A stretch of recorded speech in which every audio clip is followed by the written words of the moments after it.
Gênesis, capítulo 35, diz assim: Deus disse a Jacó: levante-se, vá para Betel e habite ali. Faça ali um altar ao Deus que lhe apareceu quando você fugia do seu irmão Esaú. Então Jacó disse à sua família e a todos os que estavam com ele: joguem fora os deuses estranhos que há no meio de vocês, purifiquem-se e troquem de roupa. Vamos nos preparar e ir para Betel. Farei ali um altar ao Deus que me respondeu no dia da minha angústia e me acompanhou no caminho por onde andei. Então deram a Jacó todos os deuses estranhos que tinham em mãos e as argolas que lhes pendiam das orelhas. E Jacó os escondeu debaixo do carvalho que está junto a Siquém.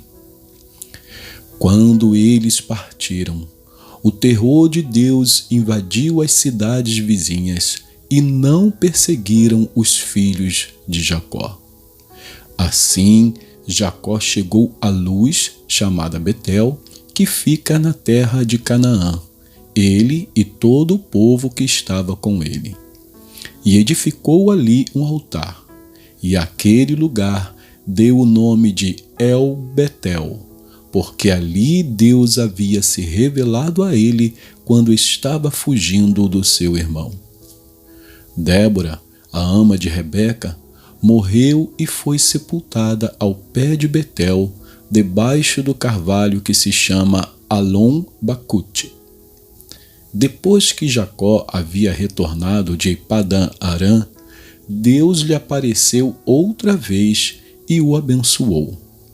Deus disse a ele: você se chama Jacó, mas o seu nome não será mais Jacó. O seu nome será Israel. E lhe deu o nome de Israel. Disse-lhe mais: eu sou o Todo-Poderoso. Seja fecundo e multiplique-se. Uma nação e multidão de nações sairão de você, e reis procederão de você.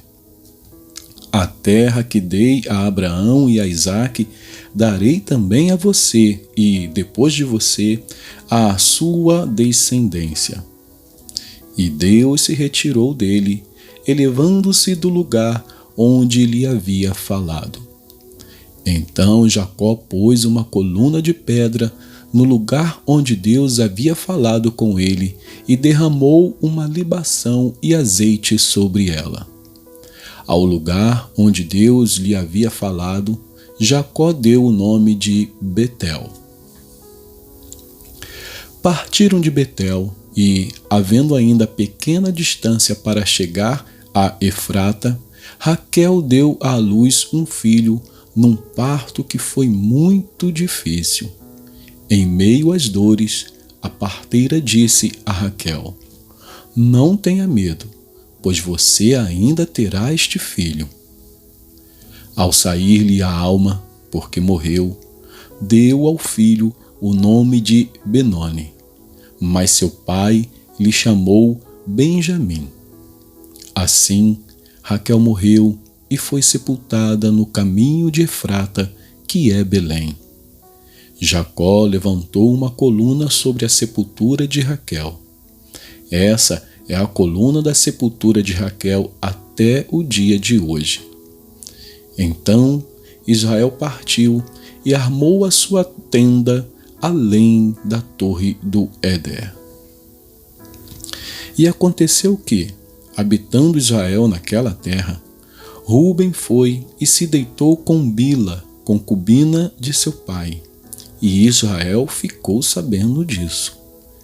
Eram 12 os filhos de Israel: Ruben, o primogênito de Jacó, Simeão, Levi, Judá, Issacar e Zebulon, filhos de Lia, José e Benjamim, filhos de Raquel, Dan e Naftali, filhos de Bila, serva de Raquel, e Gade e Azer, filho de Zilpa, serva de Lia. São estes os filhos de Jacó que lhe nasceram em Padã-Arã. Jacó veio a Isaque, seu pai, a Manre, a Quiriate-Arba, que é Hebrom, onde peregrinaram Abraão e Isaque. Os dias da vida de Isaque foram 180 anos. Após uma longa velhice, Isaque expirou e morreu, sendo reunido ao seu povo. E Esaú e Jacó, seus filhos, o sepultaram. Vamos então a Jó, no capítulo 27. Jó, capítulo 27, diz assim: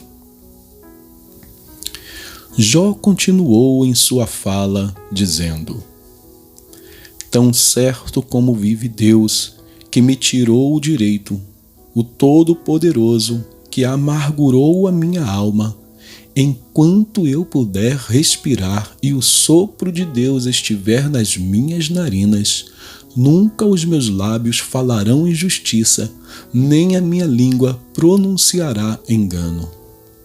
Longe de mim que eu dê razão a vocês.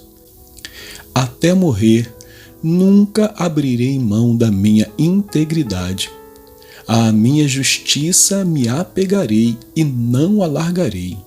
A minha consciência não me acusará em toda a minha vida.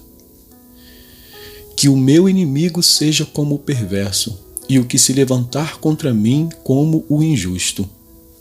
Porque qual será a esperança do ímpio quando lhe for tirada a vida, quando Deus lhe arrancar a alma? Será que Deus ouvirá o seu clamor quando lhe sobrevier a angústia? Será que o ímpio encontrará prazer no Todo-Poderoso e invocará a Deus a todo momento? Vou ensinar a vocês a respeito do poder de Deus e não lhes ocultarei o que está na mente do Todo-Poderoso. Eis que todos vocês já viram isso. Por que, então, ficam repetindo palavras que não fazem sentido? Esta é a porção que Deus dará ao perverso, a herança que os opressores receberão do Todo-Poderoso. Se os filhos deles se multiplicarem, será para que sejam mortos à espada, e os seus descendentes passarão fome. Os que sobreviverem à peste os sepultará, e as suas viúvas não chorarão por eles.